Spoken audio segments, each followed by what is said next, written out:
An abused Maid was reborn as the billionaire's lover. And then this happened. She spent years scrubbing floors for people who treated her like dirt until one cruel night they threw her out into the snow to die.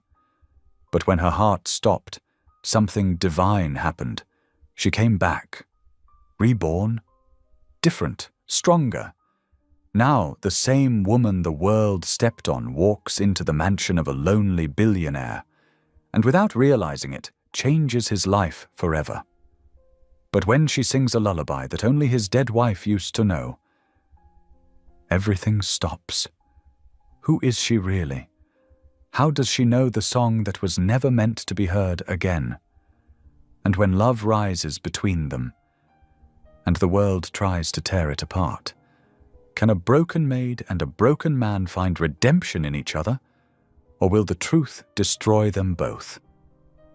Tell me in the comments where you're watching from right now, and if this story speaks to you, make sure you hit subscribe so you don't miss the next one. The marble floors gleamed like ice under Faith Daniel's knees as she scrubbed in slow, methodical circles.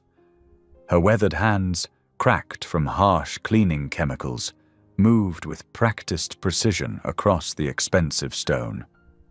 Through the floor-to-ceiling windows of the Warren family's Manhattan penthouse, snow fell in thick, silent flakes, coating the city in white. Amazing grace, how sweet the sound.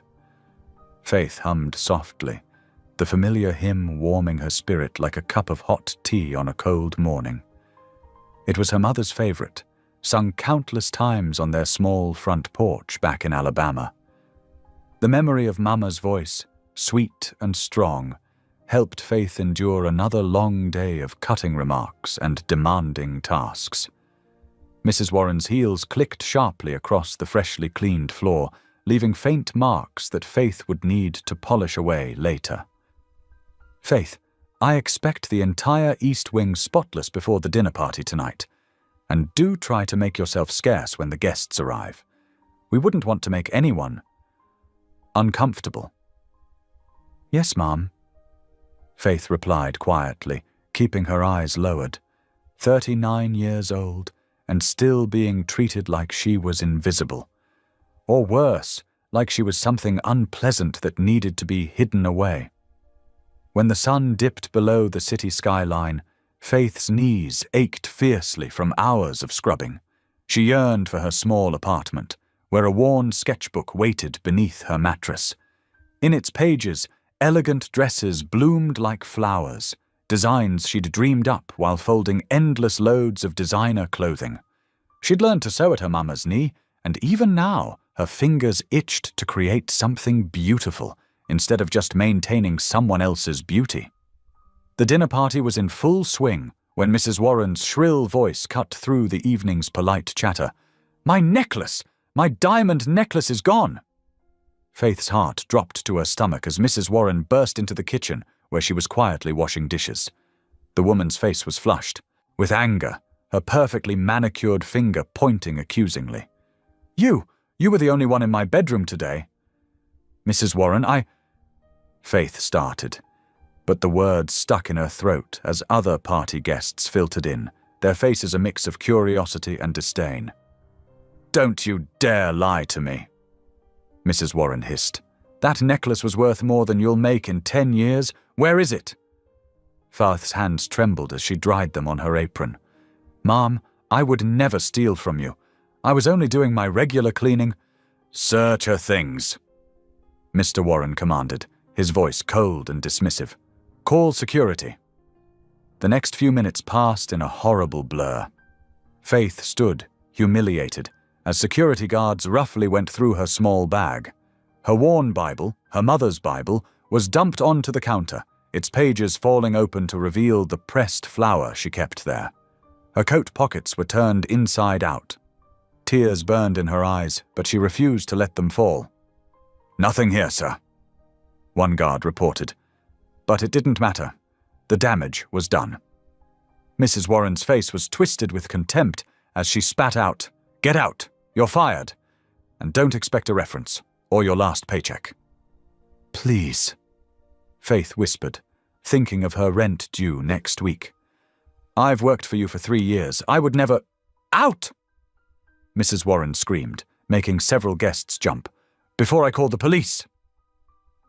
Faith's hands shook as she gathered her Bible and coat. The party guests parted like water as she walked through them, some turning their faces away, others watching with poorly concealed fascination at the evening's entertainment. The service elevator felt like a cage as it carried her down 60 floors to the lobby. Outside, the snow had turned into a full blizzard. Wind whipped at Faith's inadequate coat as she clutched her Bible to her chest. She had exactly $7.23 in her purse, not even enough for a taxi. The subway station was 6 blocks away. "Lord," she whispered, her words carried away by the howling wind. "I don't understand. I've always tried to do right, to be good, to keep faith." But the prayer felt hollow, like it was bouncing off the heavy grey sky and falling back to earth, unanswered. Faith pulled her coat tighter and began walking.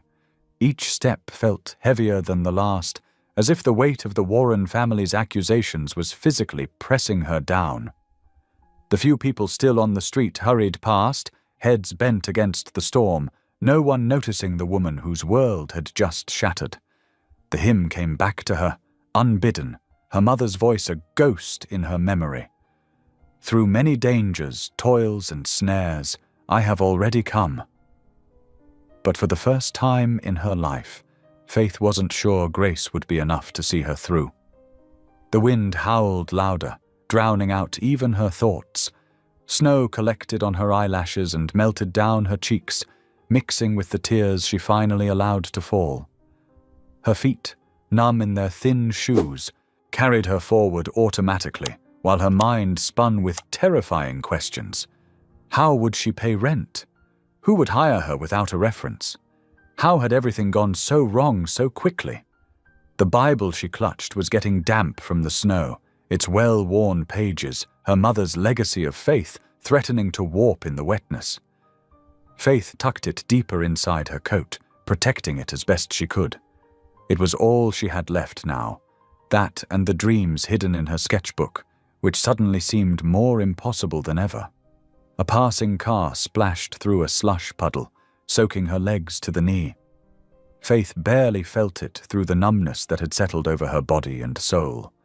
The bright lights of Manhattan continued to shine through the snowstorm, but they no longer seemed magical. Instead, they were cold and distant, like stars viewing human suffering with complete indifference. "I have already come," she whispered again. But the words felt like ash in her mouth. How many more dangers, toils, and snares could one person endure? The Warren family's casual cruelty had taken more than just her job. They'd stolen her dignity, her security, and worst of all, they'd shaken her faith in the goodness she'd always tried to believe in. The snow continued to fall, erasing her footprints almost as soon as she made them, as if the city itself was trying to erase any evidence that Faith Daniels had ever walked its streets with hope in her heart. Each step forward was a battle against the wind, against despair, against the voice in her head that wondered if Mrs. Warren was right, if she really was worth nothing more than the dirt she'd spent her days cleaning from other people's floors. The biting wind cut through Faith's thin coat like knives. Her legs, numb from the cold and exhaustion, finally gave out beneath her. She stumbled, her knees hitting the icy sidewalk hard. Through snow-crusted eyelashes, she made out the dim shape of a small church, its stained glass windows glowing warmly in the storm. "Just need to rest," she mumbled, her words slurring. The Bible slipped from her frozen fingers as she slumped against a lamppost. The snow didn't feel so cold anymore. In fact, she felt almost warm, which some distant part of her mind knew wasn't good. The world began to blur at the edges, dark spots dancing in her vision. Was this how it would end? On a frozen street corner, alone and discarded? Faith's eyes drifted closed as consciousness began to slip away. Through the haze, she heard a door bang open and hurried footsteps crunching through the snow. A man's voice called out, "Miss, miss, can you hear me?" Warm hands touched her face, and Faith forced her heavy eyelids open. A young man in a minister's collar knelt before her, his face etched with concern. Behind him stood a woman in scrubs, already on her phone. "I'm calling an ambulance," the nurse said urgently. "She's severely hypothermic." "Stay with us," the minister urged, shrugging off, his coat and wrapping it around Faith's shoulders. "I'm Reverend Harper. You're safe now." Faith tried to respond, but her tongue felt too thick in her mouth. The world tilted sideways as strong arms lifted her. Through the fog of semi-consciousness, she was aware of being carried into warmth, of voices speaking urgently over her head, of sirens wailing in the distance. The ambulance ride was a blur of motion and voices. Faith caught fragments of conversation. Body temperature dangerously low, possible cardiac complications, need to warm her gradually. The hospital emergency room blazed with harsh fluorescent lights. Faith watched as if from a great distance as doctors and nurses swarmed around her. Someone was cutting away her wet clothes. Another person was inserting an IV. The medical team's voices seemed to come from very far away. Blood pressure dropping. Core temperature still too low. "She's crashing!" Pain shot through Faith's chest, sharp, crushing pressure that stole her breath. The monitor beside her bed began screaming as darkness closed in. And then, peace. Faith found herself standing in a vast field of pure, golden light. The pain was gone. The cold was gone. In fact, all physical sensation seemed to have vanished. She felt weightless, suspended in this brilliant radiance that somehow didn't hurt her eyes. The light seemed alive, warming her, embracing her, filling her with indescribable peace. Faith had never felt such complete acceptance, such perfect love. Then came the voice, neither male nor female, neither loud nor soft, but resonating through her very being. "It isn't over, my child. You were made for more." The words filled her with certainty, with purpose, with a deep knowing that transcended understanding. This wasn't an ending. It was a beginning. "Made for more," Faith whispered into the light. "Time to go back now," the voice said gently. "Remember, you carry this light within you." The golden radiance began to fade, replaced by harsh hospital lighting and the beeping of monitors. Faith's eyes fluttered open to find several relieved faces looking down at her. "Welcome back," said a doctor, checking her vitals. "You gave us quite a scare there." Faith's body felt weak, but her spirit felt stronger than it had in years. The memory of that light, that voice, filled her with quiet certainty. God hadn't abandoned her. He'd given her a second chance. The next morning, Faith was sitting up in bed, watching dawn paint the sky in gentle pinks and golds when there was a knock at her door. Reverend Harper entered, carrying a small bouquet of cheerful daisies. "I thought these might brighten your room," he said, placing them on her bedside table. "How are you feeling?" "Better," Faith replied. "Thank you, for finding me, for helping me. God put you on our doorstep for a reason," Reverend Harper said simply. He hesitated, then continued. "I know you've been through a terrible ordeal, and I don't want to pry, but I want you to know that our church has a small guest house. It's nothing fancy, but it's warm and safe. You'd be welcome to stay there while you recover and get back on your feet." Faith looked at him in surprise. "Why would you do that for a stranger?" The young minister smiled. "Because we're not strangers, we're family in Christ, and family helps each other." Tears welled in Faith's eyes as she looked out the window at the brightening sky. The storm had passed, leaving behind a world washed clean and new, like her heart, like her spirit. "Thank you, Lord," she whispered, "for letting me start again." She turned back to Reverend Harper. "I would be very grateful for that offer." He nodded, his expression gentle. "Rest now. We'll take care of all the details when you're stronger." As he left, Faith settled back against her pillows, holding the memory of that golden light close to her heart. She didn't know what the future held, but she knew with unshakable certainty that she was no longer walking alone. The morning sun streamed through her window, warming her face like a benediction. Outside, the city was coming alive with the promise of a new day, and for the first time in years, Faith felt truly awake to that promise, truly alive to the possibility that she was, indeed, made for more. The morning sunlight streamed through the church's stained glass windows, casting rainbow patterns across the wooden pews as Faith ran her dust cloth along them. The familiar scent of lemon polish and old wood filled her nostrils as she worked, finding comfort in the steady rhythm of cleaning. But this was different from her days at the Warrens' penthouse. Here, she worked with dignity, not desperation. "You don't have to do this, you know," Reverend Harper said, pausing in the doorway. "You're our guest, not our janitor." Faith smiled, continuing her methodical cleaning. "It helps me feel useful. Besides, this is God's house. It deserves to shine." Every morning, she joined Reverend Harper for prayers, her voice growing stronger as she sang the old hymns she'd known since childhood. The quiet moments in the chapel became anchors in her day, reminding her of that golden light she'd seen during her near-death experience.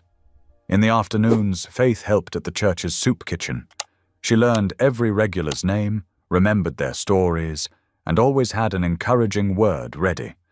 Some of them had been executives once, others had never known anything but hardship. But Faith treated them all with the same gentle respect. "You've got a gift," Mrs. Martinez, another volunteer, told her one day as they stirred enormous pots of soup. "You make people feel seen." Faith just smiled, ladling out portions with care. Everyone deserves to be treated with dignity. 3 weeks into her stay, Reverend Harper approached her after morning prayers. "I'd like you to meet someone," he said, leading her down the street to a cheerful little cafe with window boxes full of bright flowers. The bell above the door chimed as they entered. The cafe was warm and inviting, with mismatched furniture that somehow worked perfectly together. The aroma of fresh coffee and baked goods filled the air. "Mrs. Greer?" Reverend Harper called out. "I brought that friend I told you about." A sturdy woman in her 50s emerged from the kitchen, wiping flour-covered hands on her apron. She had steel-grey hair pulled back in a no-nonsense bun, but her eyes were kind despite her sharp gaze. "So, you're Faith," Mrs. Greer said, looking her up and down. "Caleb here says you need work, and I need help. My last waitress left to go to college. Good for her, hard on me." "I'd be grateful for any opportunity," Faith replied steadily, meeting the older woman's evaluating look. Mrs. Greer's expression softened slightly. "Can you start tomorrow? 6 a.m. sharp." And just like that, Faith found herself with a job. The work was honest and sometimes exhausting, but Mrs. Greer was fair. She taught Faith how to operate the expensive coffee machine, showed her the proper way to plate the cafe's famous pastries, and never criticized without also showing how to improve. The regulars quickly warmed to Faith. There was Mr. Peterson, who came in every morning for black coffee and the daily paper. Miss Chen from the flower shop next door, who traded fresh bouquets for muffins. The group of nurses from the nearby hospital, dragging themselves in after night shifts. "You're good for business," Mrs. Greer commented one afternoon, watching Faith chat easily with customers. "People come in grumpy and leave smiling." Faith was wiping down tables one chilly afternoon when the bell chimed. She looked up to see a man enter, tall, imposing in an expertly tailored charcoal suit that probably cost more than she'd earn in a year. His dark hair was perfectly styled, his features striking, but it was his eyes that caught her attention. They were a deep brown, but held such sadness it made her heart ache. He strode to the counter, phone pressed to his ear. "No, tell Stevens the meeting's been moved up. I'll be there in 20 minutes. Yes, I know about the Shanghai deal. Just handle it." He ended the call with a sharp tap, then focused on the menu board as if it were a hostile takeover proposal. "Welcome to Greer's," Faith said warmly. "What can I get for you today?" He barely glanced at her. "Large coffee, black." Faith moved to prepare his drink, maintaining her calm demeanor despite his brusqueness. She'd dealt with enough wealthy people to recognize the armor of superiority they often wore. $4.50, she said, setting his coffee on the counter. He handed her a $20 bill, already reaching for his phone again. Faith counted out his change carefully, making sure to look him in the eye as she handed it back. "Thank you for coming in. Have a blessed day." Something in her voice, or perhaps her steady gaze, made him pause. For a moment, his carefully constructed facade cracked, and she glimpsed such raw pain beneath that it took her breath away. Their eyes held for a heartbeat longer than necessary. Then he took his coffee and turned away, but at the door, he hesitated. Looking back over his shoulder, his expression was different, slightly softer, slightly less certain. Faith offered a gentle smile, and something flickered in those haunted eyes before he disappeared into the afternoon crowd. "That was Ethan Sinclair," Mrs. Greer said, emerging from the kitchen. "Billionaire businessman, lost his wife and unborn child 5 years ago in a car accident. Never been the same since, they say." Faith watched through the window as his tall figure vanished among the other pedestrians. "Sometimes the richest people are the poorest in spirit," she murmured, remembering the emptiness she'd seen in his eyes. "Speaking of spirit," Mrs. Greer said briskly, "those tables won't wipe themselves." Faith picked up her cloth again, but her thoughts kept returning to that moment of connection. She said a quick prayer for the man with the sad eyes, asking God to ease whatever burden weighed so heavily on his heart. The afternoon continued, filled with the comfortable routine of serving customers, brewing coffee, and keeping the cafe spotless. But something had shifted, like the first hint of spring after a long winter. Faith didn't know it yet, but that brief encounter would prove to be the beginning of something neither she nor Ethan Sinclair could have anticipated. The morning sunlight streamed through the cafe windows, catching dust motes in its golden beams. Faith hummed softly as she arranged fresh muffins in the display case, her movements gentle and precise. A week had passed since the mysterious Mr. Sinclair's visit, and though she hadn't expected to see him again, something told her their paths would cross once more. As if summoned by her thoughts, the bell chimed. There he stood, looking less rushed today, but no less burdened. His expensive suit was perfectly pressed, but dark circles shadowed his eyes. "Good morning, Mr. Sinclair," Faith said warmly. "Black coffee again?" He blinked, surprised she remembered. "Yes, please." His voice was quieter today, lacking the sharp edge of his previous visit. The cafe was empty except for them, the morning rush having ended. As Faith prepared his coffee, she noticed him sink into a nearby chair, shoulders slumping slightly when he thought no one was watching. "Rough morning?" she asked softly, placing his coffee before him. He looked up, studying her face as if searching for something. "Rough few years, actually." The words seemed to surprise him as much as her. Faith settled into the chair across from him, sensing he needed someone to listen.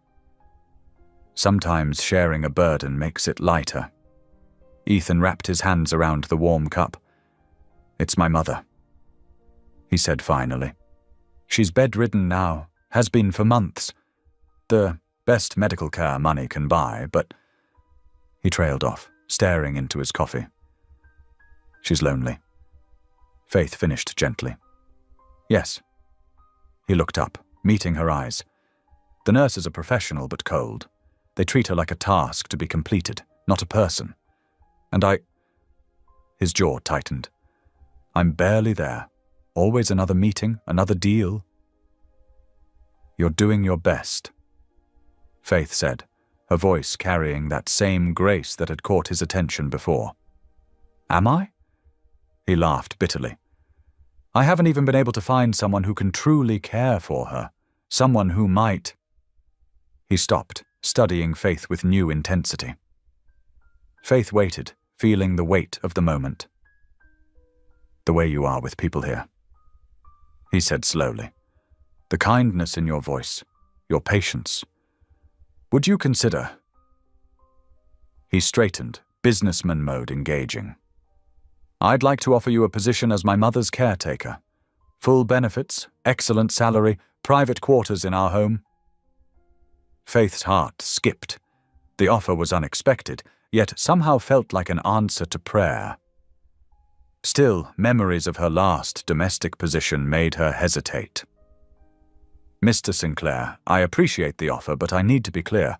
I won't be treated as a servant of shame." "Never," he said firmly.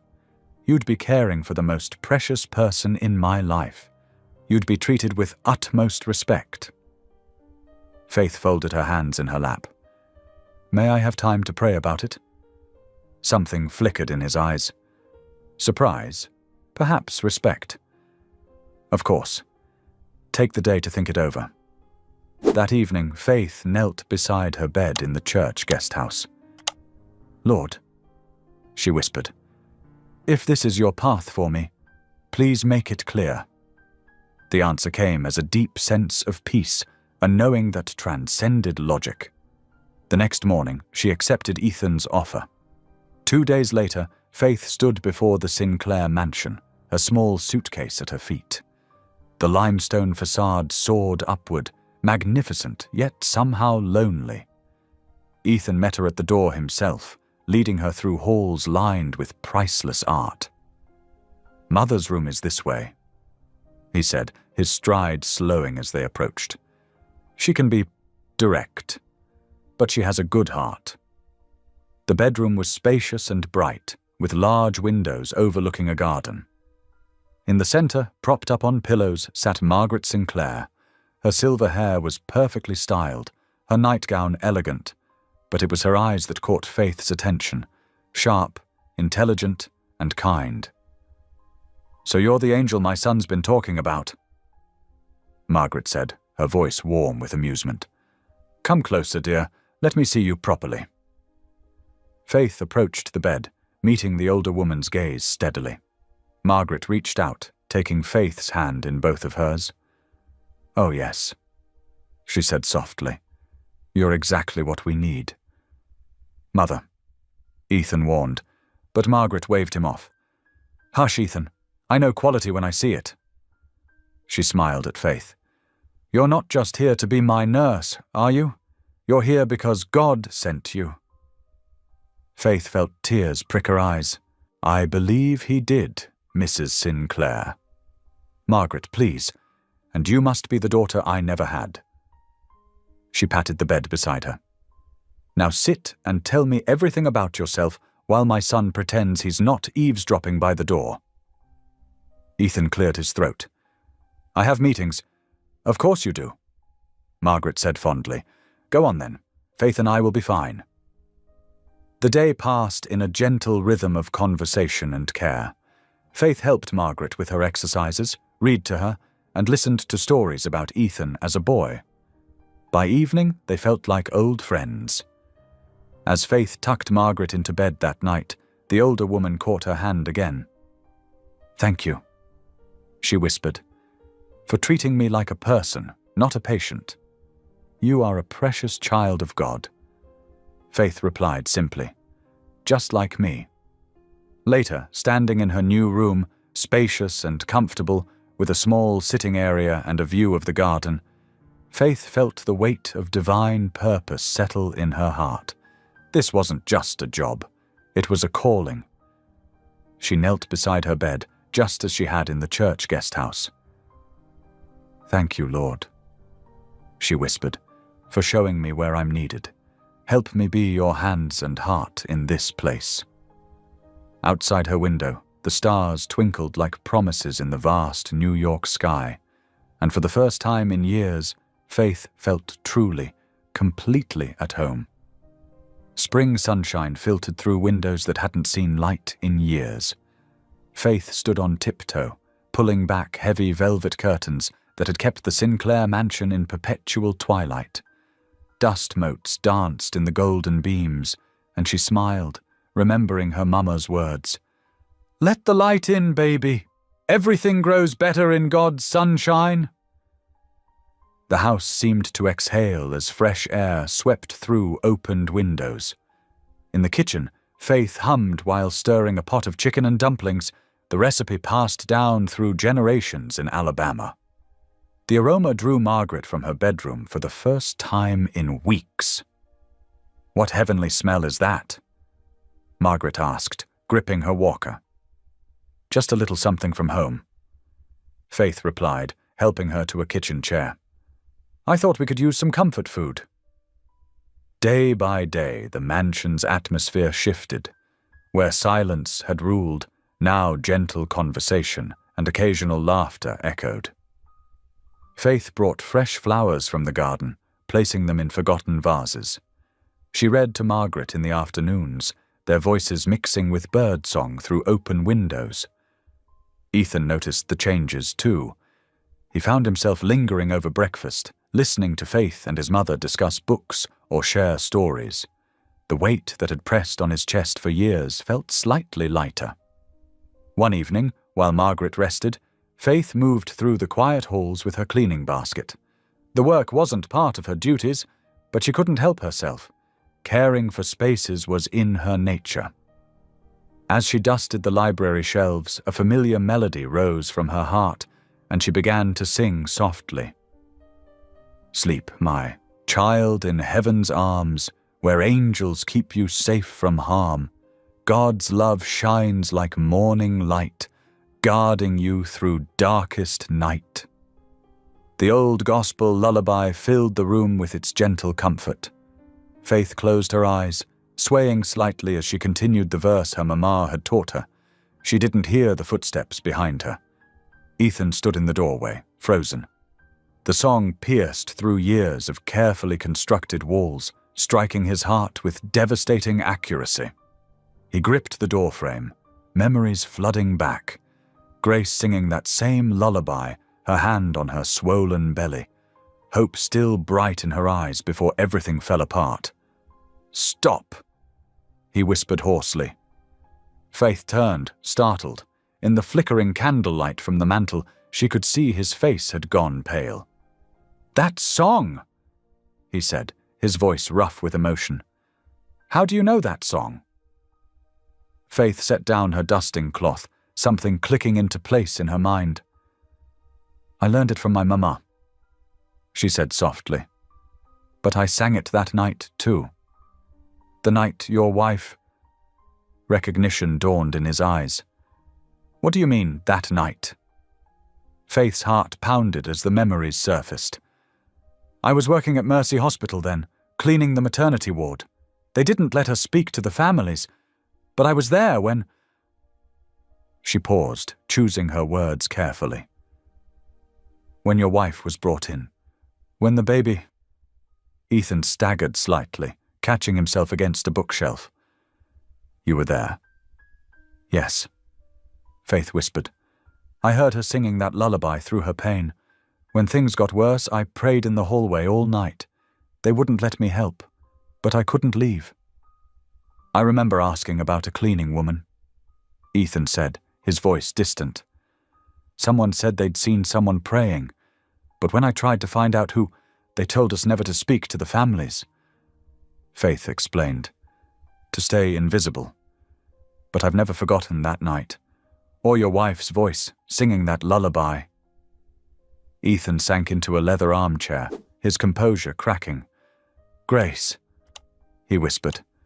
She loved that song. Said her grandmother used to sing it, after we lost the baby, after we lost her.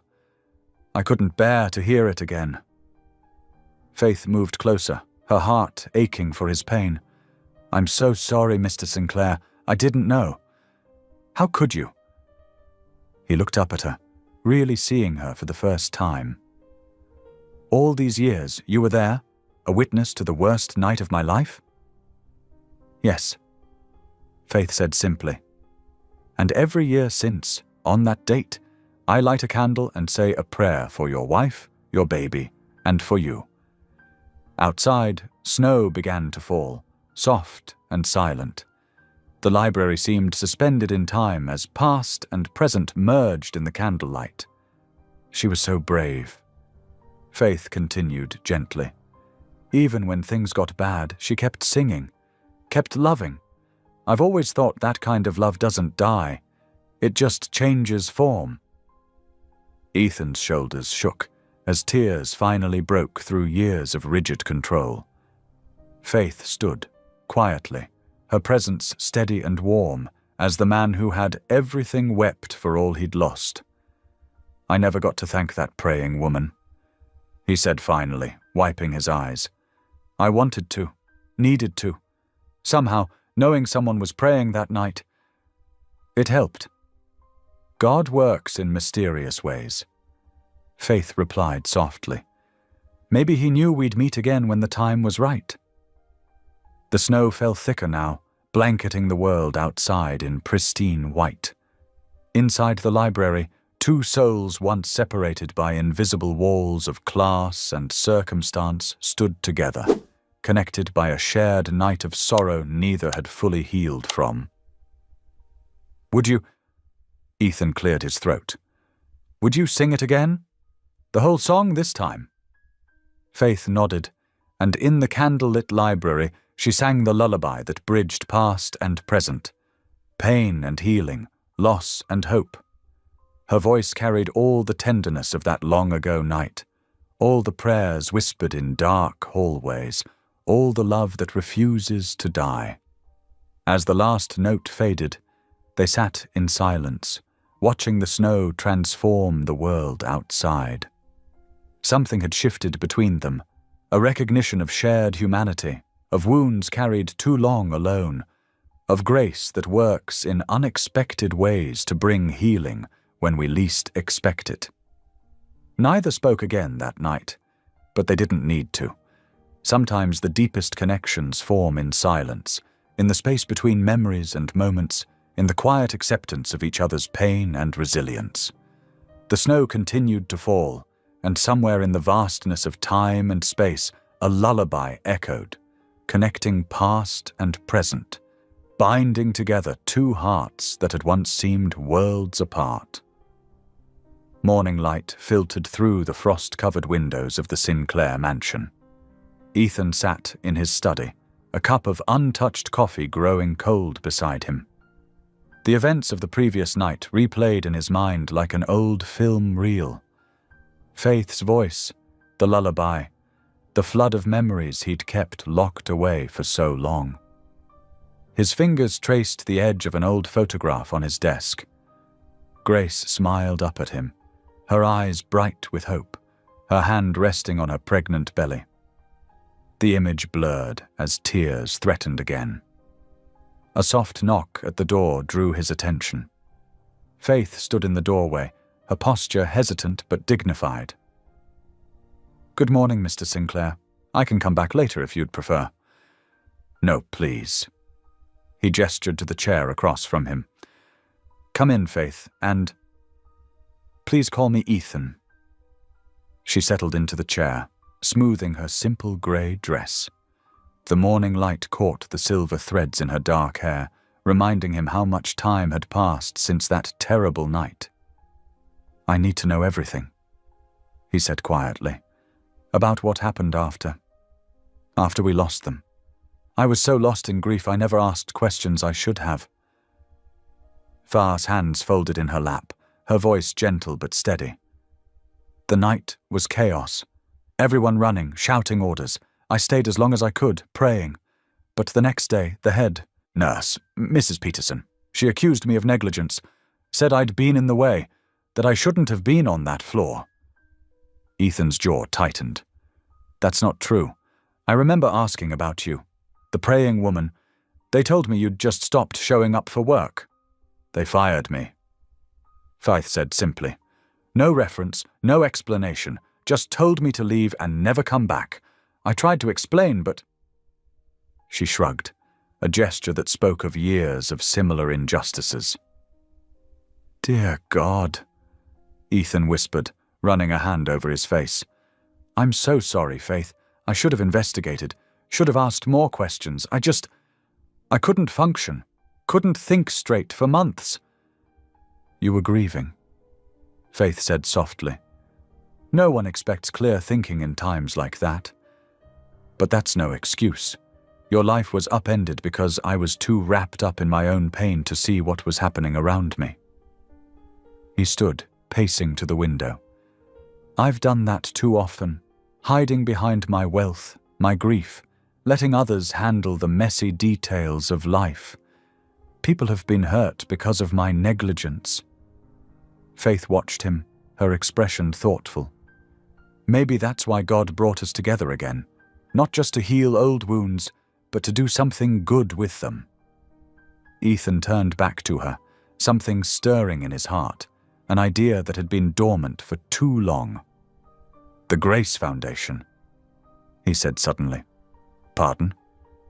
For years I've had this idea, a foundation in Grace's name, to help women in crisis, women who've been abused or displaced. But I could never, he swallowed hard, could never bring myself to start it. Too many memories. Faith's eyes lit up with understanding. Those women need more than just money, Mr. Sin Ethan. They need dignity, purpose, a chance to use their gifts. Exactly. He returned to his desk, pulling out a leather portfolio. I want you to help me build it, Faith. Not as a servant or employee, but as a partner. You understand what these women need in a way I never could. Faith's hands trembled slightly. Are you sure? I don't have any experience with charity work or... You have exactly what we need. Compassion, wisdom, and first-hand understanding. And you'd be doing more than just helping with the foundation. Mother adores you. I'd like you to stay on as her companion, not her caretaker. She needs a friend more than a nurse. Faith sat quietly for a moment, her eyes closed in silent prayer. When she opened them, there was a certainty there that touched something in Ethan's soul. Yes, she said simply. I'll help.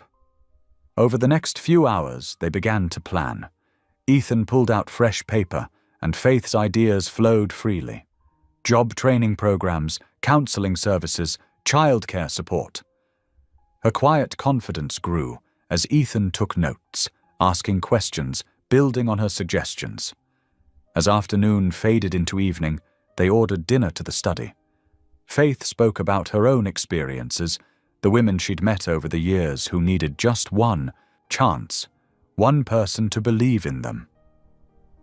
Ethan listened, really listened, seeing the world through new eyes. We could start with a small group, Faith suggested, spreading out their notes. Maybe 5 or 10 women, help them find their gifts, their purpose. Then they can help others do the same. Ethan nodded, making another note. Like ripples in a pond. Exactly. Faith smiled, and Ethan found himself smiling back. A real smile, one that reached his eyes. He couldn't remember the last time that had happened. The grandfather clock chimed 10 o'clock, startling them both. They had been working for hours, lost in the possibilities of what they could build together. I should check on your mother, Faith said, gathering her notebook. Thank you, Faith, not just for today, but for everything. For being there that night, for praying when I couldn't, for coming back into our lives when we needed you most. Faith paused at the door, her face gentle in the lamplight. Sometimes the hardest paths lead us exactly where we need to be. As she left, Ethan looked down at their plans, pages and pages of hope taking shape. The Grace Foundation would become more than just a memorial to his wife. It would be a new beginning, for him and for countless others. For the first time in years, he felt truly awake, truly present in his own life. The weight of grief still lived in his heart, but now it had purpose. Like coal transformed into diamonds under pressure, pain transformed into possibility. He glanced at Grace's photograph again, and for the first time, the sight didn't bring just pain. There was something else there now, a sense of continuation, of life moving forward while still honoring what was lost. Outside his study window, the city lights twinkled like stars, and somewhere in the vast night, he felt Grace smiling down on this new chapter beginning to unfold. The weeks flowed like honey, sweet and slow, as Faith's presence transformed the Sinclair mansion from a mere house into a true home.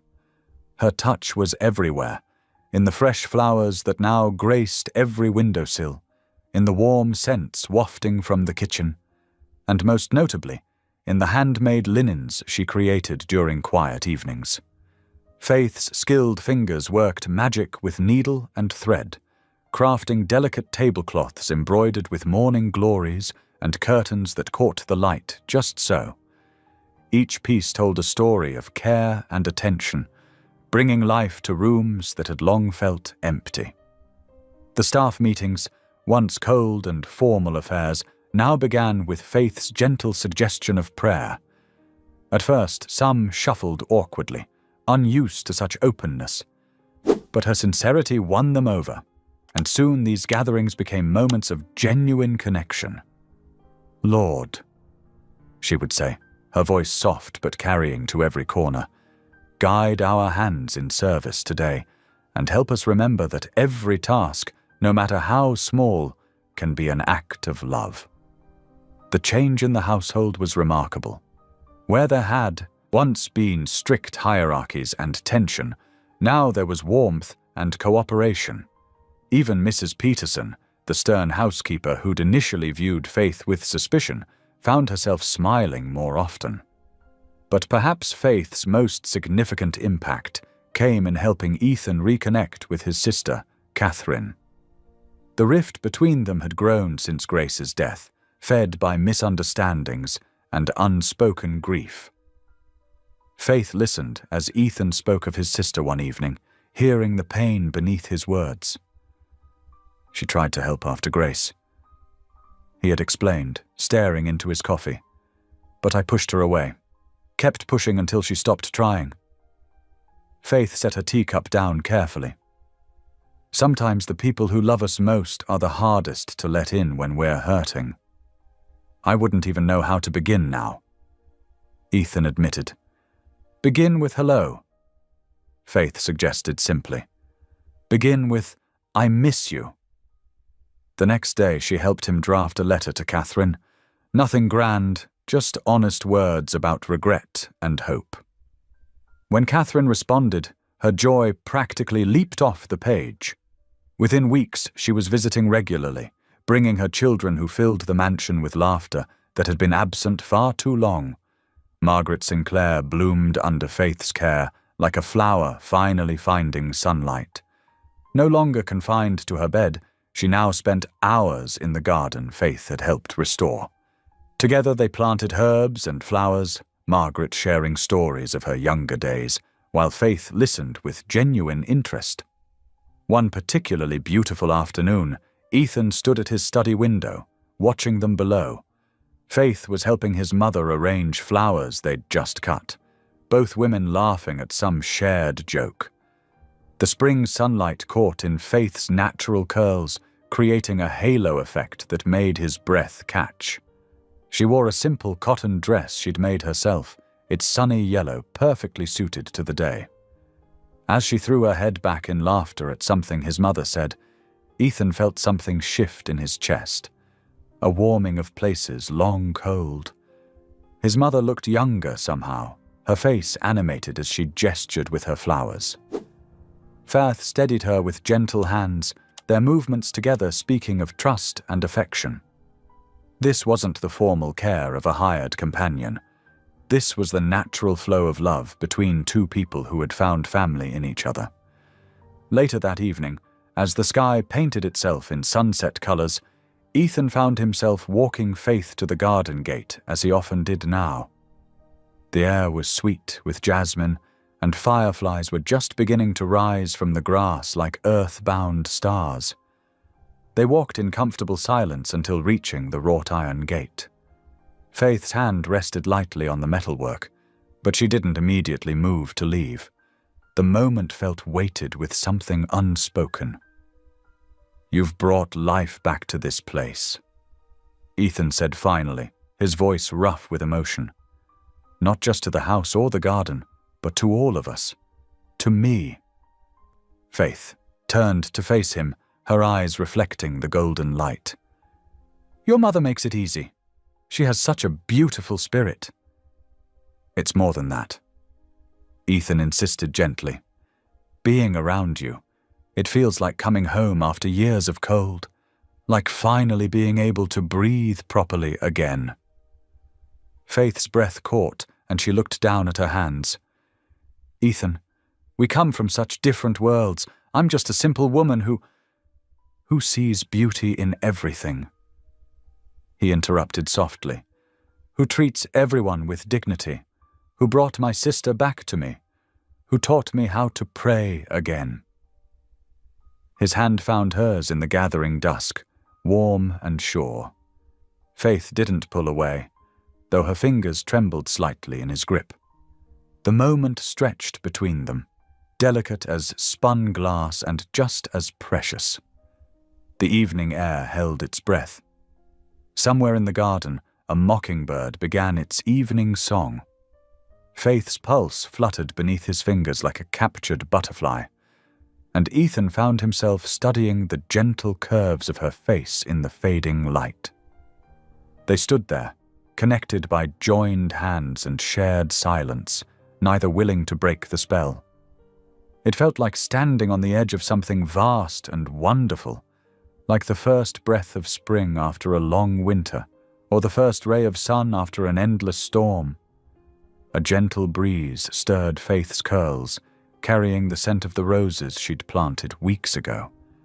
The same roses that now bloomed where there had only been thorns, much like the hope now blooming in hearts that had forgotten how to dream.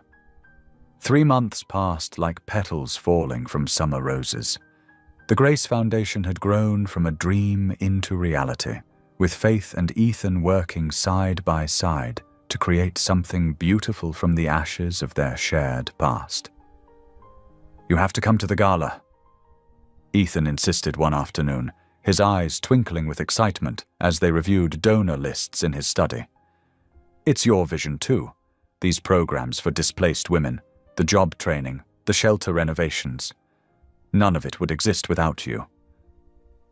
Faith smoothed her simple cotton skirt, uncertainty crossing her face. "I don't know, Ethan. Those fancy parties. That's not my world." "It is now," he said gently. "These women need to hear your story. You give them hope." Faith's fingers traced the edge of her sketchpad where a design had been taking shape over the past weeks. An elegant gown in deep emerald silk. She'd been working on it in secret, not quite admitting to herself why.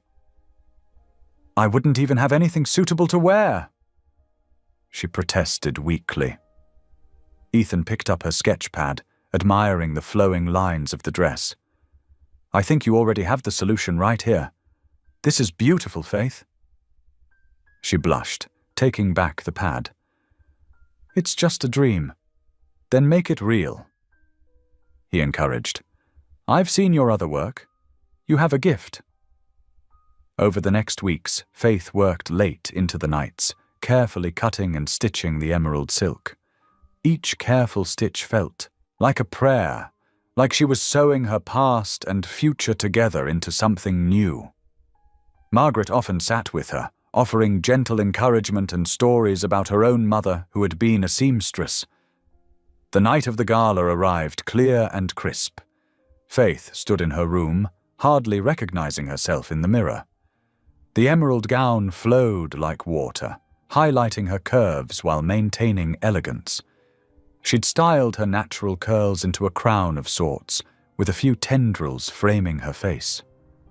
Simple pearl earrings, a gift from Margaret, completed the look. Her hands trembled as she smoothed the silk. "Lord, give me strength," she whispered, touching the small cross at her throat. The ballroom of the luxury hotel took her breath away. Crystal chandeliers cast rainbow light across marble floors, while arrangements of white roses scented the air. As Faith approached the entrance, she heard Ethan's voice from behind her. "Faith!" She turned, and the look on his face made her heart skip. He stood frozen, his eyes wide with wonder. The perfectly tailored tuxedo made him even more handsome than usual, but it was the raw emotion in his expression that caught her breath.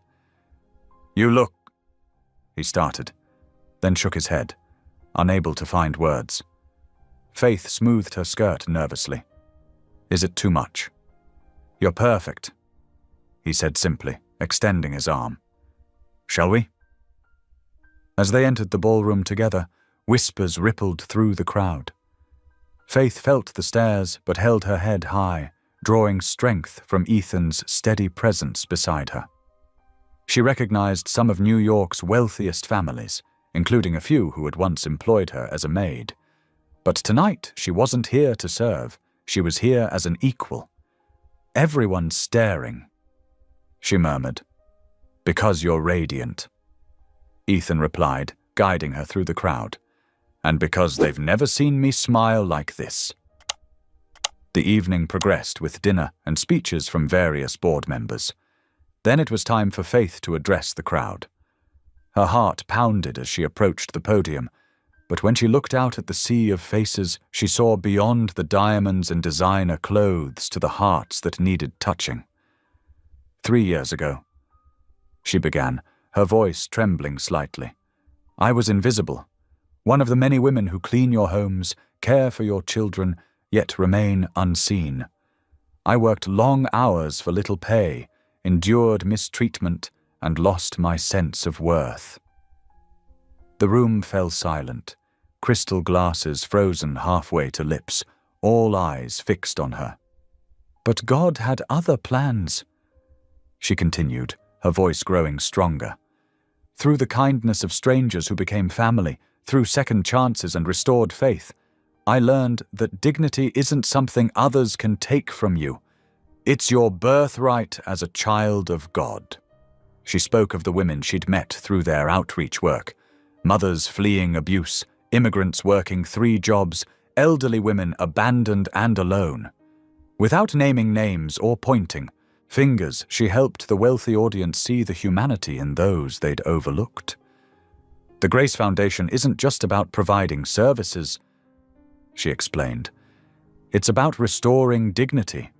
Every woman who walks through our doors learns that she has value beyond measure, that her life matters, that she was created for purpose."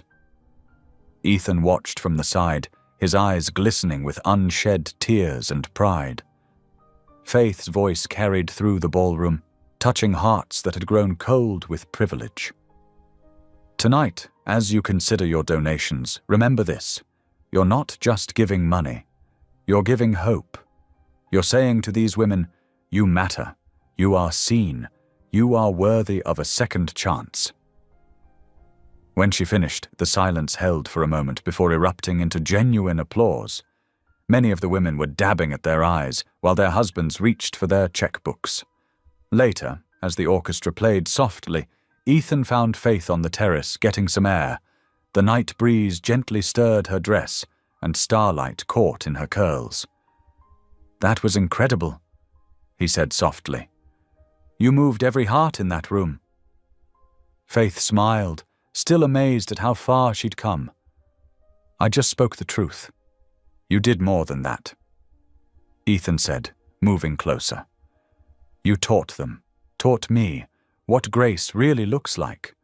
It looks like a woman who survived, who kept her gentle heart despite everything, who helps others find their way back to dignity. His hand found hers, warm and steady. I love you, Faith Daniels. I love your strength and your compassion. I love how you've brought light back into our lives. I love watching you bloom into who you were always meant to be. Faith's heart soared even as tears threatened. Ethan, dance with me?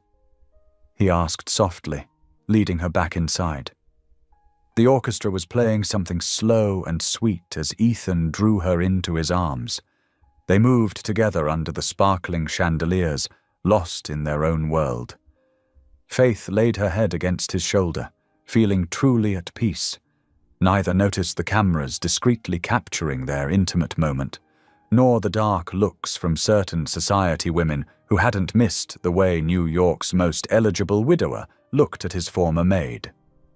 But for now, wrapped in each other's arms, they were safe in their bubble of joy, swaying to music that seemed to play just for them. The morning after the gala dawned bright and crisp, but dark clouds were gathering. Leonard Huxley sat in his mahogany-lined office, scrolling through photos from the previous night's event. His jaw clenched at the sight of Ethan and Faith dancing, their happiness evident in every frame. This won't do at all, he muttered, reaching for his phone. With practiced ease, he dialed Martin Drake, a tabloid reporter known for his ruthless exposés. Martin, I have something that might interest you. Leonard's voice dripped with false concern. It's about Ethan Sinclair's new companion. Did you know she used to work for the Warrens? Within hours, the wheels were in motion. Leonard provided the reporter with carefully selected documents, employment records, police reports, and the damning theft accusation from the Warrens. He wove a tale of manipulation and deceit, suggesting Faith had been present during Grace Sinclair's final days, implying connections that didn't exist. Sources say she was obsessed with Mr. Sinclair even then, the first article declared. Questions arise about her role in Grace Sinclair's tragic breakdown. The story spread like wildfire across social media. By afternoon, more anonymous sources had come forward, each adding layers to the fabricated narrative. Security footage from the gala appeared online, showing Faith's speech twisted with malicious captions. Con artist seduces billionaire. At the Sinclair mansion, Faith was tending to Margaret when her phone began buzzing incessantly. Messages from unknown numbers flooded in, many filled with hate and accusations. She turned it off, hands shaking. Something wrong, dear? Margaret asked, noticing Faith's distress. Just a headache. Faith lied, forcing a smile. But as the day wore on, she couldn't hide from the growing storm. Reporters gathered at the mansion gates, their cameras flashing like lightning. Inside, Ethan's advisors called an emergency meeting. This is a PR nightmare, Howard Jensen, the head of communications, declared. The stock is already dropping. We need to distance ourselves immediately. Ethan sat at his desk, looking stunned. These accusations are ridiculous. Faith would never... It doesn't matter if they're true. Howard interrupted. The narrative is set. Your reputation, everything you've built with the Grace Foundation, it's all at risk. Faith stood in the hallway, unseen, listening to their voices carry through the heavy door. Her heart cracked when Ethan didn't immediately defend her, when his response was silence and hesitation. That evening, while the house buzzed with crisis meetings, Faith quietly climbed the stairs to her room. With trembling hands, she began to pack her few belongings. The dress from the gala, her proudest creation, she left hanging in the closet. It belonged to a dream that was ending. Margaret found her as she was folding her mother's old Bible. "What do you think you're doing?" the elderly woman demanded, her voice sharp with concern. "I have to go, Mrs. Sinclair," Faith whispered, tears threatening to fall. "I won't bring shame to this family, to Ethan." "Nonsense. This will blow over. Ethan will fix it. He shouldn't have to." Faith's voice was gentle but firm. "The Grace Foundation is too important. Those women need help more than I need." She couldn't finish the sentence. Margaret reached for Faith's hand, her grip surprisingly strong. "You're running away from love, child. That's never the answer. Sometimes love means protecting those you care about from harm." Faith kissed Margaret's cheek. "You've been like a mother to me. I'll never forget that." In the pre-dawn hours, Faith moved through the silent house like a ghost. In Ethan's study, she placed a carefully written letter on his desk. The words had taken hours to write, each one carrying the weight of her heart. "Dearest Ethan, thank you for showing me what it means to be truly seen. You gave me back my dignity when I'd forgotten I deserved it. The Grace Foundation will help so many women find their way back to hope. I won't let my presence tarnish that mission. Your mother needs you now more than ever. Please take care of her, and yourself. With eternal gratitude and love, Faith." She slipped out through the kitchen door just as the sky was beginning to lighten. The morning air was cold against her tear-stained cheeks as she walked past the gathered reporters, head held high despite their shouted questions and flashing cameras. At the train station, Faith bought a one-way ticket to Alabama. As she settled into her seat, watching the city skyline fade into the distance, she hummed her mother's old hymn softly. The same one that had once connected her to Ethan, now becoming a lullaby for her broken heart. Behind her, the morning news shows were already running with the scandal. Leonard Huxley appeared on screen after screen, playing the role of the concerned friend perfectly. "I just hope Ethan sees the truth before it's too late," he said, his false sincerity masking the triumph in his eyes.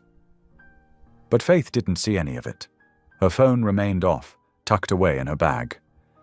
Instead, she pressed her forehead against the cool window glass, watching the landscape rush by, praying for strength to start over one more time. The train carried her south, away from the glittering world she'd briefly belonged to, back toward the simple town where she'd first learned to dream. In her bag, her sketchbook held new designs, dresses she'd probably never make now. But she held on to them anyway, these paper dreams, knowing that even if love hadn't lasted, she would always have the gift of creation God had given her. As the city disappeared completely behind her, Faith closed her eyes, exhausted from holding back tears. She remembered Ethan's words from just days ago. "You taught me what grace looks like." Now she had to show him what dignity looked like, walking away with her head high, protecting what mattered most, even when it broke her heart to do so. The Alabama sun painted golden streaks across Faith's face as she stepped off the train. The familiar scent of magnolias and fresh-cut grass wrapped around her like a warm embrace. Her hometown of Cedar Grove hadn't changed much in 20 years.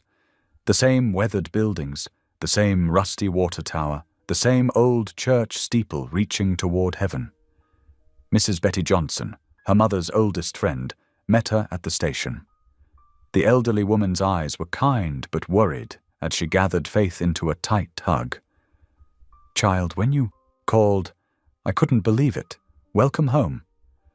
Faith managed a small smile. "Thank you for helping me find the cottage, Mrs. Betty." "It ain't much," Mrs. Betty said as they drove through quiet streets in her ancient Buick.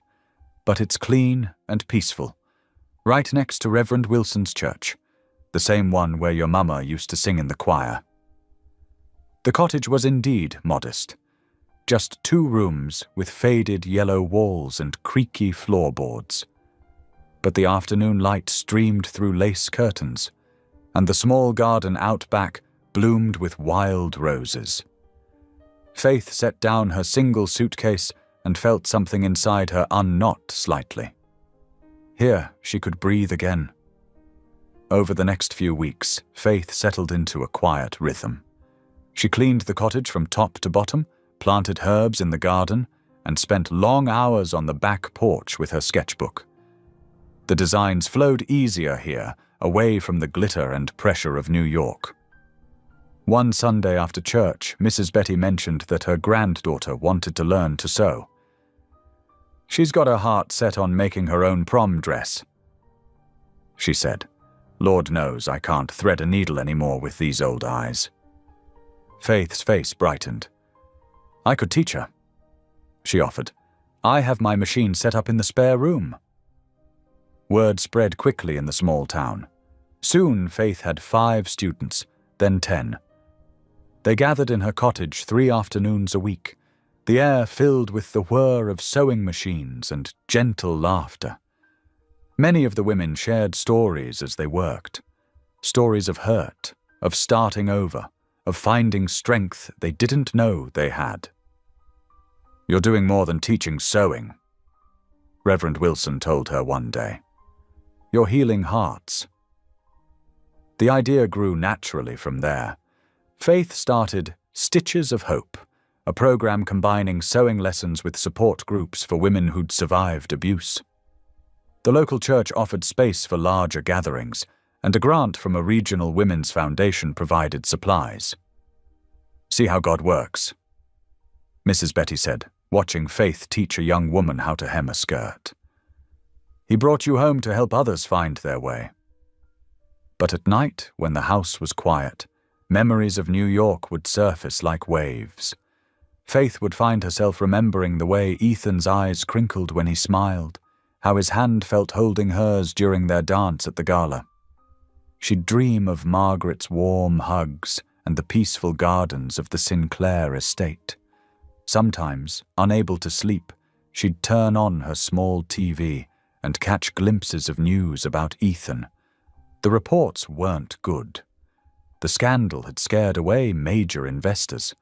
The Grace Foundation's funding had dried up.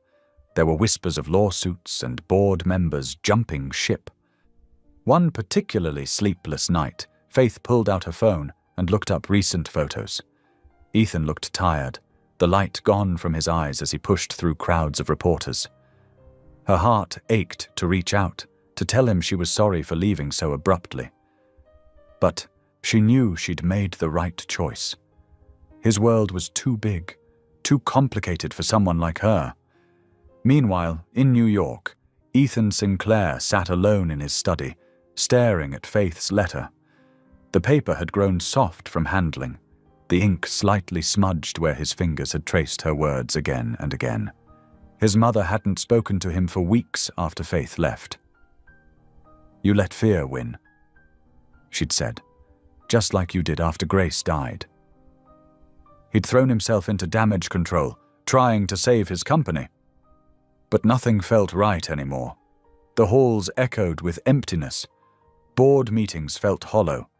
Even his success felt meaningless without Faith's quiet strength beside him. Leonard Huxley's smear campaign had done its work well. The press had painted Faith as a gold digger, a manipulator who'd worked her way into his life. But Ethan knew the truth. She was the most genuine person he'd ever met, someone who'd taught him that true wealth had nothing to do with money. Rain drummed against the windows as he read the letter one more time. "Thank you for showing me what it means to be truly seen," Faith had written. But she had it backward. She had been the one to truly see him, not as a billionaire or a powerful CEO, but as a broken man learning to hope again. Standing up suddenly, Ethan walked to his desk and opened his laptop. Within minutes, he'd booked a flight to Alabama. He didn't tell his assistant or his board members. For once in his life, he didn't care about protocols or appearances. As his driver took him to the airport, Ethan watched the city lights blur in the rain. He thought about Grace, about how she'd always told him to follow his heart. He hadn't listened then, too caught up in building his empire. But Faith had taught him that love was worth more than any fortune. The storm followed his plane south, but Ethan barely noticed.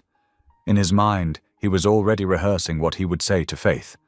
Not grand declarations or business proposals, but simple truths from a heart that had finally learned how to love again. He wasn't coming as Ethan Sinclair, the billionaire. That man had died the moment Faith walked away. He was coming as just Ethan, a man who'd found redemption in the grace of a woman strong enough to walk away from wealth to protect what mattered most. The plane descended through the clouds toward Alabama, carrying him closer to the only treasure that had ever truly mattered. The small Alabama town of Pine Grove hadn't changed much in the decades since Faith was a little girl. Ancient oaks still lined Main Street, their branches heavy with Spanish moss that swayed in the warm breeze. The white-painted church still stood proudly at the corner, its red doors welcoming all who needed shelter. Inside the church hall that Wednesday afternoon, Faith stood among scattered fabric remnants and the gentle whirring of sewing machines. Sunlight streamed through tall windows, catching dust motes that danced in the air like tiny stars. 8 women sat at the tables, each working on their own projects while sharing stories and quiet encouragement. "Miss Faith, could you help me with this seam?" called Sarah, a young mother of 3 who'd finally found the courage to leave her abusive husband. "I keep getting it crooked." Faith moved across the worn wooden floor, her flowered skirt swishing softly. "Remember what I told you. Slow and steady wins the race." She bent down beside Sarah, demonstrating the proper technique. "See how the fabric wants to guide itself? Just like life, sometimes we need to trust the path it's showing us." The other women nodded, understanding the deeper meaning in Faith's words. Each of them had come to stitches of hope, carrying heavy burdens, but here they found more than just sewing lessons. They found healing in the rhythm of needle and thread, in the simple act of creating beauty from broken pieces. "You're doing so much better," Faith encouraged, squeezing Sarah's shoulder. "Look how far you've come since—" The words died in her throat as a shadow fell across the doorway. The familiar silhouette made her heart stop, then race wildly. There stood Ethan Sinclair, but not the polished businessman she remembered from New York. This man looked tired, his expensive suit slightly rumpled, his face bearing the weight of sleepless nights.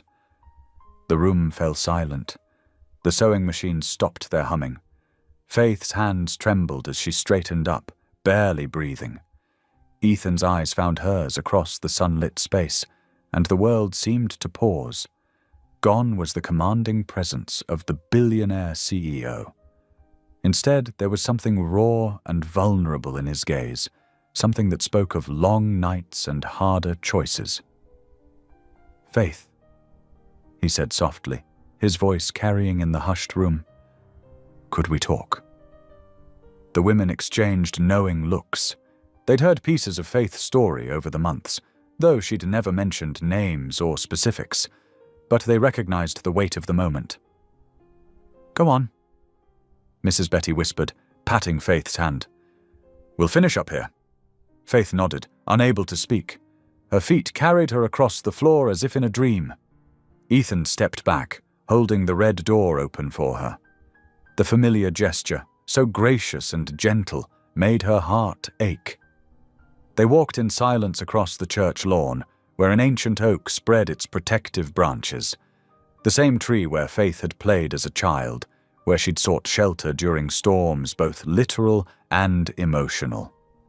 Now its shade welcomed them, offering a moment of privacy from curious eyes.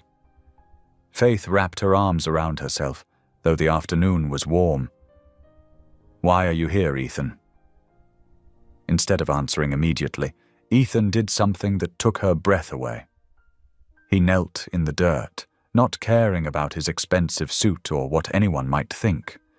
The action was so unexpected, so unlike the proud man she'd known, that Faith took a step back. "I failed you," he said, his voice rough, with emotion. "When it mattered most, when you needed me to stand beside you, I hesitated. I was so afraid of losing my world, the company, the reputation, everything I'd built. He looked up at her, eyes shining with unshed tears. But I didn't realize I'd already lost my soul long before that, until you showed me what real grace looked like. Faith's heart thundered in her chest. Ethan, please stand up. You don't need to. Yes, I do. He reached for her hand but stopped short of touching her. I've spent months trying to save my empire, watching it crumble anyway. But that's not what keeps me awake at night. What haunts me is the look in your eyes when you left, like you expected nothing better from me, like you were used to people choosing their comfort over your dignity. A tear slid down Faith's cheek. I forgave you long ago. She whispered. Why? The question seemed torn from his very soul. Because holding on to hurt only poisons the heart carrying it. I forgave you not for your sake, but for my own peace. Faith's voice grew stronger. The same way I forgave the Warrens, and everyone else who ever made me feel small. Forgiveness was my way of claiming my own worth. Something broke in Ethan then. His carefully maintained control crumbled, and tears began to fall. Slowly, reverently, he pressed his forehead against her hand. The touch was both a blessing and a plea, an acknowledgement of all that had been lost and all that might still be saved. Faith felt the wetness of his tears on her skin. This proud man, this titan of industry, was allowing himself to be completely vulnerable before her. No pretense, no power plays, just raw human need for connection and redemption. Around them, the oak's leaves rustled in the breeze. Birds called to each other in the branches above. Life continued its gentle rhythm, while two hearts finally found their freedom. One through the courage to ask forgiveness, the other through the grace to have already given it. For several moments they remained that way. Ethan kneeling in the Alabama dirt, Faith standing like an anchor in the storm. All the wealth and status that had once seemed to separate them disappeared, leaving only two souls learning to trust love again. Mrs. Betty watched from the church window, smiling softly as she whispered a prayer of thanksgiving. She'd seen many broken things mended in this place, clothes, hearts, lives. But watching Faith and Ethan under the old oak tree, she witnessed something even more precious, the healing of two souls who had forgotten how to dream until they found each other. The afternoon light softened around them, casting long shadows across the church lawn. In that gentle moment, both Faith and Ethan felt the weight of the past finally lifting, making space for whatever grace might bring next. The Alabama sun painted golden streaks across the shelter's linoleum floors as Ethan Sinclair, dressed in simple jeans and a white button-down shirt, pushed a mop across the dining room.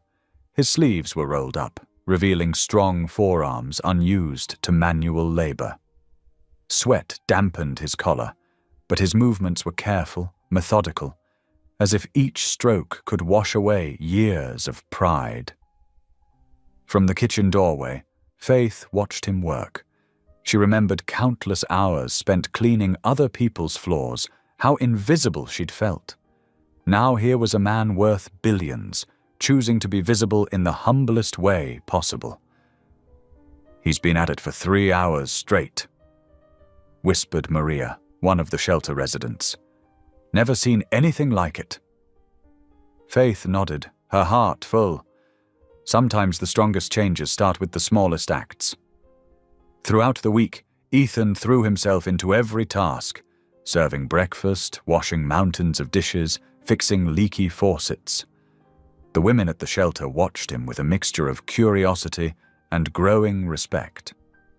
Here was a man they'd seen in business magazines, now wearing an apron stained with dishwater, asking them about their stories, listening with genuine interest. On Wednesday afternoon, while drying plates beside Faith, Ethan broke their comfortable silence. I understand now. he said softly. What it means to serve instead of being served. Faith placed a bowl in the cabinet. It changes you, doesn't it? Everything about this place changes you. He gestured around the humble kitchen. The courage of these women, their resilience, the way they help each other heal. He set down his towel, turning to face her fully. Faith, what you've built here, it's extraordinary. But imagine what we could do together. She felt her pulse quicken. What do you mean? Your vision, my resources. We could expand this center, create a network of shelters across the country. Safe spaces where women can rebuild their lives, learn skills, find community. His eyes blazed with purpose. The Grace and Faith Foundation, combining both our stories into something bigger than ourselves. Faith's hands trembled as she dried another plate. Ethan, the last time we tried to do something public together. I know. He gently took the plate from her shaking hands. But I'm not the same man I was then, and you're not the same woman who felt she had to run away. Before Faith could respond, Reverend Harper appeared in the doorway. He'd been visiting the shelter regularly, offering counsel and prayer to the residents. His kind face held understanding as he looked between them. I couldn't help overhearing, he said. Faith, may I share something? She nodded, grateful for his steady presence. God doesn't hide blessings behind shame, he said simply. Sometimes what looks like our greatest vulnerability becomes our greatest strength. Your story, both your stories, could give hope to so many others. Faith closed her eyes, letting his words sink in. The Reverend had been there on that winter night when she'd nearly lost everything. He'd witnessed her rebirth. Now he was here, again, watching another kind of resurrection. That evening, after the dinner shift, Faith and Ethan sat at a small table in the shelter's garden. The air was sweet with jasmine, and crickets played their evening symphony. They'd spent hours drafting preliminary plans, funding structures, program outlines, expansion phases. But beneath the practical details lay deeper currents of possibility. It won't be easy, Faith said, looking over their notes. People will talk. They'll try to turn our story into something ugly again. Let them talk. Ethan's voice was firm.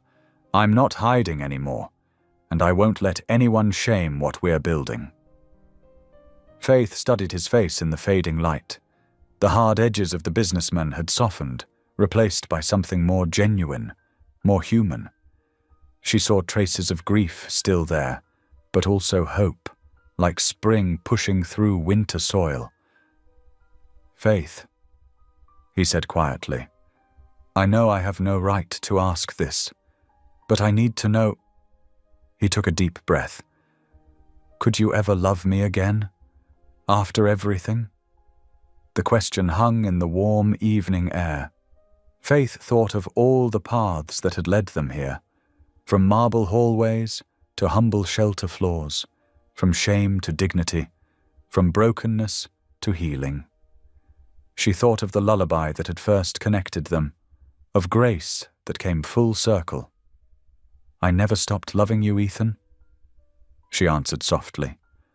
But I had to learn to love myself first, to know my own worth before I could truly give my heart to anyone else. Tears glistened in his eyes. And now I know who I am. A woman made in God's image, worthy of respect, capable of both giving and receiving love. She reached across the table, taking his hand. And I see who you've become. A man who's learned that true wealth isn't in what you own, but in how you serve others. Around them, the shelter settled into its evening routine. Women's voices drifted from the common room, sharing stories and prayers. A child's laugh rang out somewhere inside. These were the sounds of healing, of life being rebuilt piece by piece. Faith looked at their joined hands, hers strong from years of work, his now calloused from days of service. Together they held the promise of something new, not just personal healing, but a chance to help others find their way from darkness to light. "So yes," she whispered, squeezing his hand. "I love you, not because of your money or status, but because you finally learned to kneel in the dirt and rise up changed." The evening deepened around them, wrapping them in its gentle peace. Through the shelter windows, they could see women gathering for the evening support group, their faces lit by hope. This was what grace looked like, not perfect, not pristine, but real and raw and transforming, just like their love.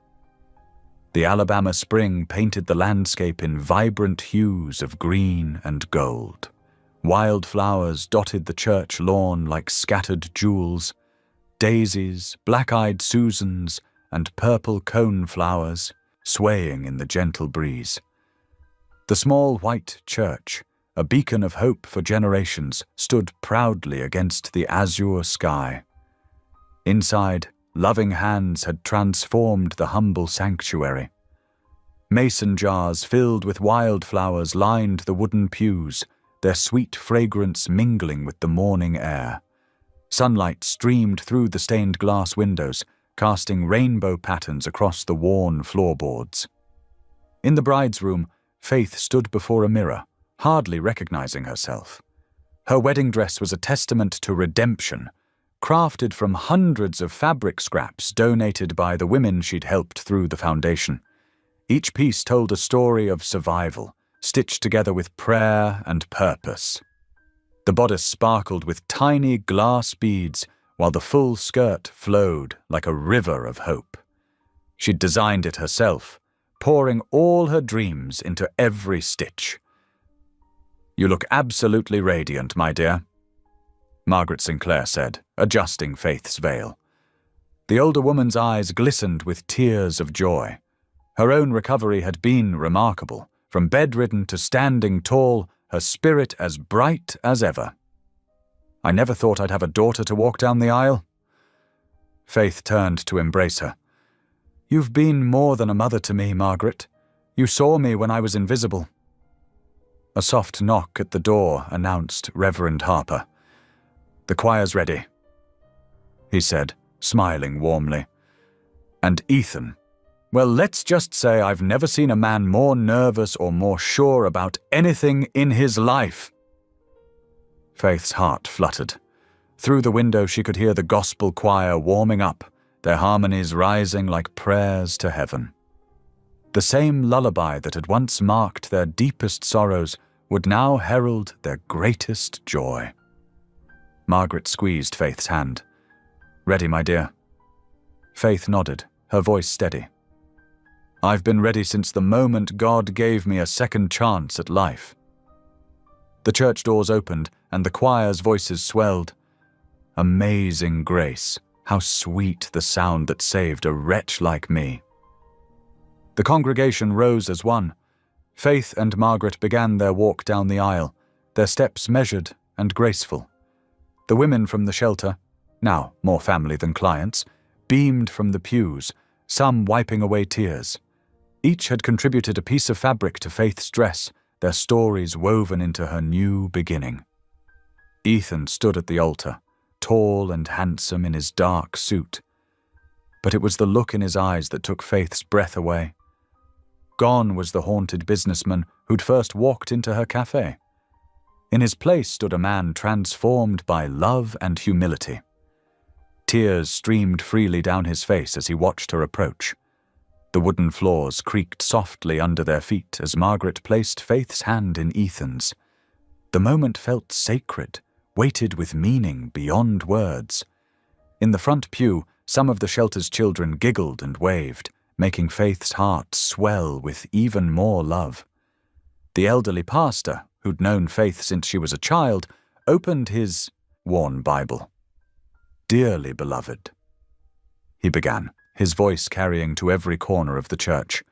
"We are gathered here today to witness not just a union of two hearts, but a testimony to God's unfailing grace."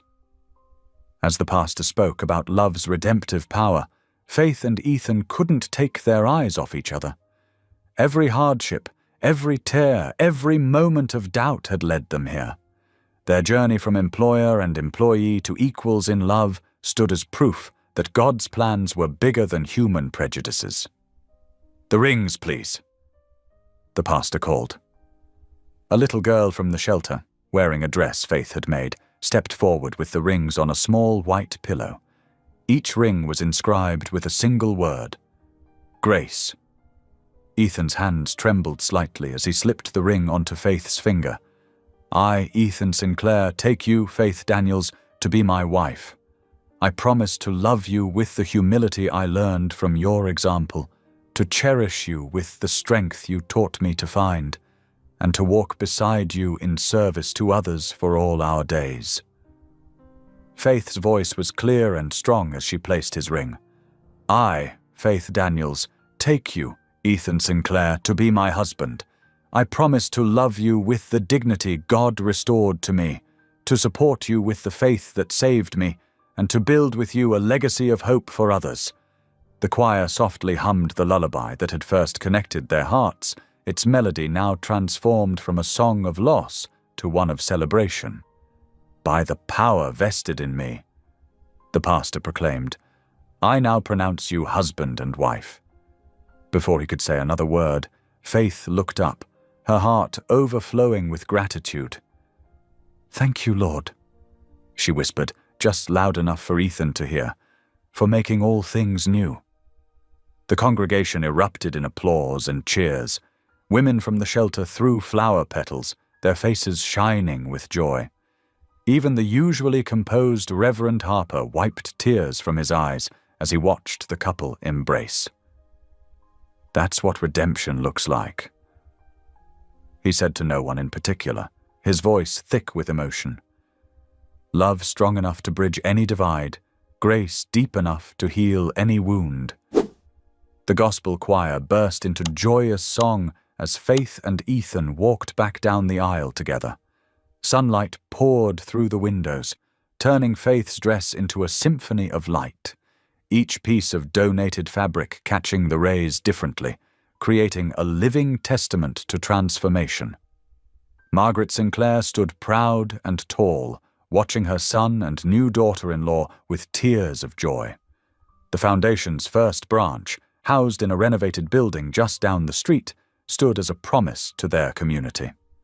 Here, in this small Alabama town, love had written a new story of hope. Outside, the wildflowers danced in the spring breeze, nature's own celebration of two hearts made whole, two lives joined in purpose, and countless more lives touched by their shared mission of grace. Instead of jetting off to a luxury resort, Faith and Ethan chose a different path for their honeymoon. They loaded up their car with supplies, maps, and dreams, ready to touch lives across America. Their first stop was a women's shelter in Georgia, where Faith's story sparked hope in tear-filled eyes. "I was just like you," Faith shared, her voice gentle but strong, cleaning floors, feeling invisible, but God had bigger plans. The women leaned forward, drawn to her warmth and authenticity. Ethan stood quietly beside her, watching his wife's grace touch heart after heart. In Mississippi, they opened a new branch of the Grace and Faith Foundation in an old warehouse. The renovation transformed not just the building, but the neighborhood spirit. Local women learned sewing, business skills, and most importantly, their own worth. In Tennessee, a major news network caught wind of their journey. The producer was moved by their mission and invited them for a live interview.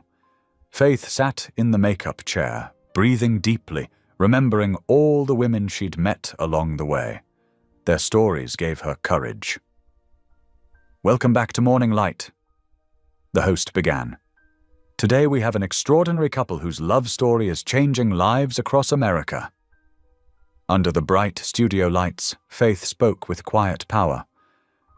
"I was fired without cause, accused of theft, and left in the cold. But that night wasn't my ending. It was my beginning. Her words reached into homes across the nation, touching hearts with their raw honesty. Ethan took her hand as he shared his part. I was a man drowning in wealth but starving for meaning. Through losing my first wife and finding faith, I learned that true riches aren't in bank accounts, they're in acts of grace. Social media exploded with responses. Women from all walks of life shared their own stories of survival. The Foundation's website crashed from too many visitors wanting to help or seek help. After 3 weeks on the road, they returned home to Alabama. Faith had a surprise planned, a special dinner for the shelter residents who'd become family.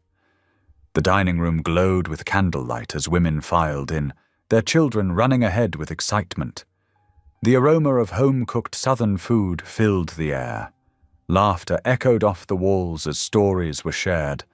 One of the younger women started humming an old gospel tune, and soon the whole room joined in, voices rising in harmony. Faith stood, holding a basket of carefully wrapped packages.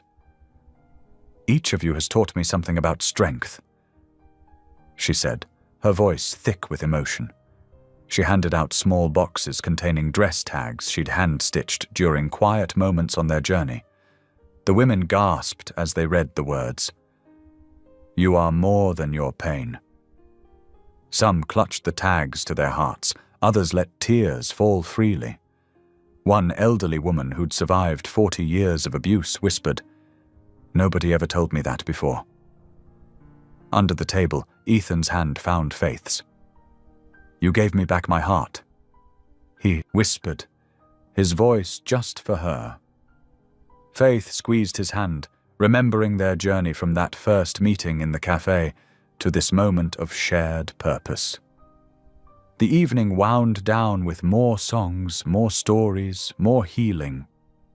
Children fell asleep in their mothers' laps while plans were made for new programs, new opportunities, new beginnings.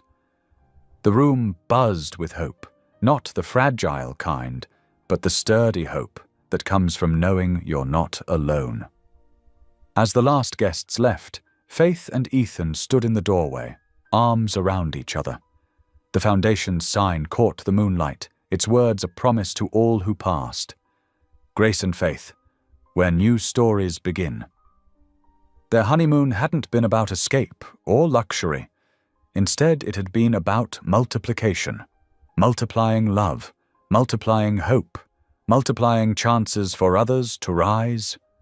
Together, they had chosen to make their first chapter as husband and wife about lifting others up, just as they had been lifted.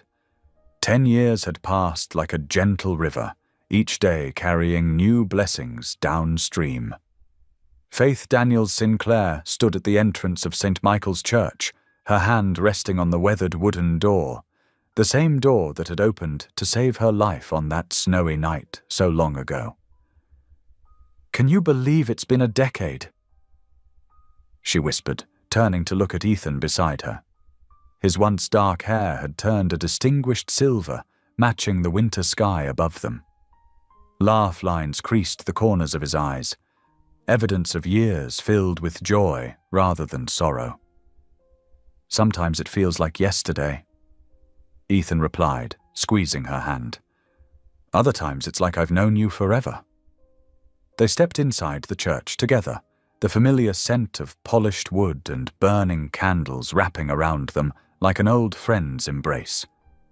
The afternoon light filtered through the stained glass windows, painting rainbow patterns across the worn floor. The same floor where Faith had collapsed that fateful night. The church choir was already assembled, their voices rising and falling in waves of harmony as they rehearsed for the Foundation's 10th anniversary celebration. Young women from all walks of life stood shoulder to shoulder, their faces glowing with purpose. Some were recent graduates from the Foundation's program, others were long-time success stories returning to give back. Faith paused in the center aisle, watching a young woman with close-cropped hair lead the soprano section. Just 6 months ago, that same woman had arrived at their shelter with nothing but a backpack and broken dreams. Now she stood tall, her voice soaring to the rafters. "Remember Maria?" Faith murmured to Ethan. "When she first came to us, she wouldn't even speak above a whisper." Ethan nodded, his eyes soft with understanding. "Now look at her, teaching others to raise their voices." The choir director noticed them and smiled, but continued conducting.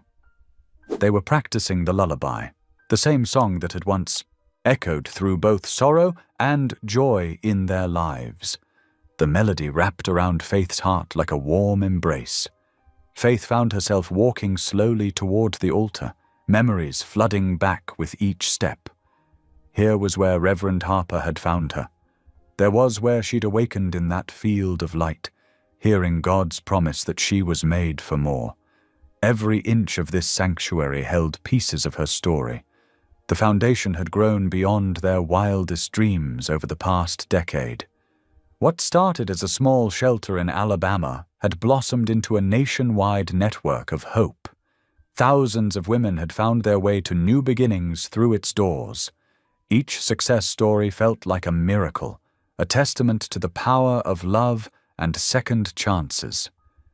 Tears welled in Faith's eyes as she watched a group of younger women in the choir whispering and laughing between verses.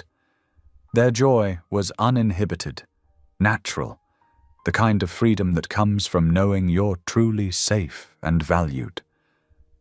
"If God could turn my brokenness into this..."